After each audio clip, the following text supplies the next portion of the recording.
Now we're going to solve the greatest common factor kasi one of the case of the factoring of polynomials ay tinatawag nating greatest common factor or GCF. So, unang gagawin nyo, just simply copy the given, the 8, 16, and 48.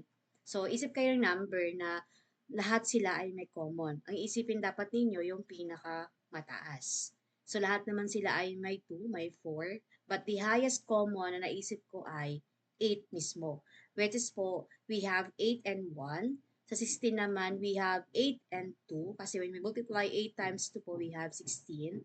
And same with here, the 48. Ibig sabihin, kung common sa dalawa yung 8 natin, ibig sabihin, possible si 48 meron din 8. So we have 8, and then 48 divided by 8, we have 6 po. Ibig sabihin, ang kasamang ano niya, 8 and 6 po, para maging 48.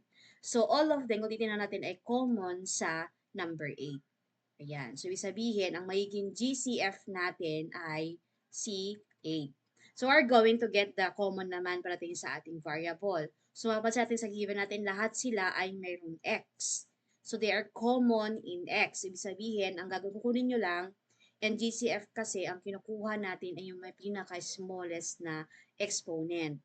Which is sa given natin, ang may pinakamaliit na exponent ay si x cubed. Kaya po, ang kasama sa ating common factor, GCF po ay si x cubed. It means the GCF is 8x cubed. Now, after getting that, just simply copy our GCF na 8x cubed. Then, times or open parenthesis po, kopyahin nyo lang po lahat ng nakuha natin dito na hindi common, which is yung 1, yung 2, at yung 6. Now, close natin sa parenthesis.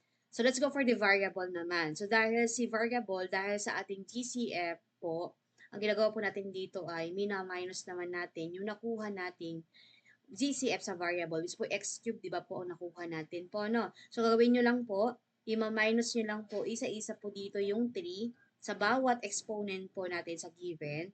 So, kaya po sa una, 3 minus 3 po, ibig sabihin, wala na tayong x kasi 0 na siya. Now, another po, sa x raised to 4 naman, minus cube o minus 3, we have 4 minus 3, magiging x na lang po siya. While in x raised to 7, minus 3, and then we have 7 minus 3, we have magiging x raised to 4.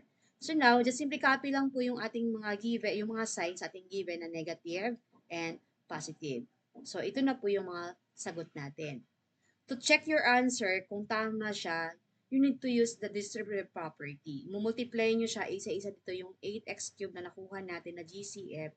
I-multiply nyo siya isa-isa doon sa loob.